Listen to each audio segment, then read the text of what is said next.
परमेश्वर का वचन बताता है कि स्त्रियों को पुरुषों का पहरावा नहीं पहनना चाहिए और पुरुषों को स्त्रियों का पहरावा नहीं पहनना चाहिए।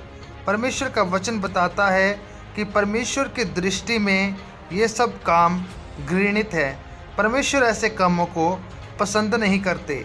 परमेश्वर के वचन में लिखा है, व्यवस्था विवरण 22 अध्याय वचन 5 में, कोई स्त्री पुरुष का पहरावा ना पहने और ना कोई पुरुष स्त्री का पहरावा पहने, क्योंकि ऐसे कामों के सब करने वाले तेरे परमेश्वर यहोवा की दृष्टि में घृणित हैं।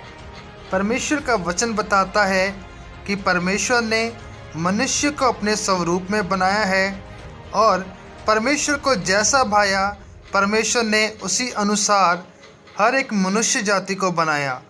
परमेश्वर का वचन बताता है कि हम परमेश्वर के रूप में सिरजे गए हैं और हमें बाहरी दिखावटी और अन्य व्यर्थ वस्तुओं का प्रयोग करके परमेश्वर की रचना को खराब नहीं करना। परमेश्वर का वचन बताता है, जब हम पहला पतरस 3 अध्याय वचन 3 से लेकर वचन 4 तक पढ़ते हैं तो उसमें लिखा है, और तुम्हारा श्रृंगार दिखावटी ना हो, अर्थात बाल गूंदने और सोने के गहने या भांति भांति के कपड़े पहनना, वरन तुम्हारा छिपा हुआ और गुप्त मनुष्यत्व नम्रता और मन की दीनता की अविनाशी सजावट से सुसज्जित हो, क्योंकि परमेश्वर की दृष्टि में इसका मूल्य बड़ा है। परमेश्वर का वचन बताता है कि व्यर्थ की चीज़ों की ओर मन ना लगाते हुए स्वर्गीय वस्तुओं की ओर ध्यान देते हुए परमेश्वर की ओर चलते रहना है। परमेश्वर का वचन बताता है कि पृथ्वी ही की नहीं बल्कि स्वर्ग की वस्तुओं की ओर खोज करो। परमेश्वर का वचन बताता है कि पहले तुम मेरे धर्म और राज्य की खोज करो।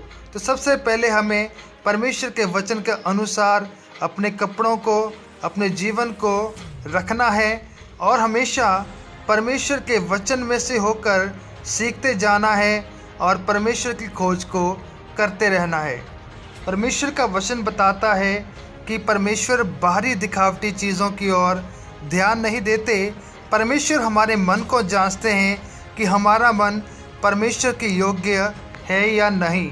परमेश्वर का वचन बताता है कि जब हम पहला शमूएल 16 अध्याय वचन 7 को पढ़ते हैं तो उसमें लिखा है, परंतु यहोवा ने शमूएल से कहा, ना तो उसके रूप पर दृष्टि कर और ना उसके डील की ऊंचाई पर, क्योंकि मैंने उसे अयोग्य जाना है, क्योंकि यहोवा का देखना मनुष्य का सा नहीं है। मनुष्य तो बाहर का रूप देखता है, परंतु यहोवा की दृष्टि मन पर लगी रहती है।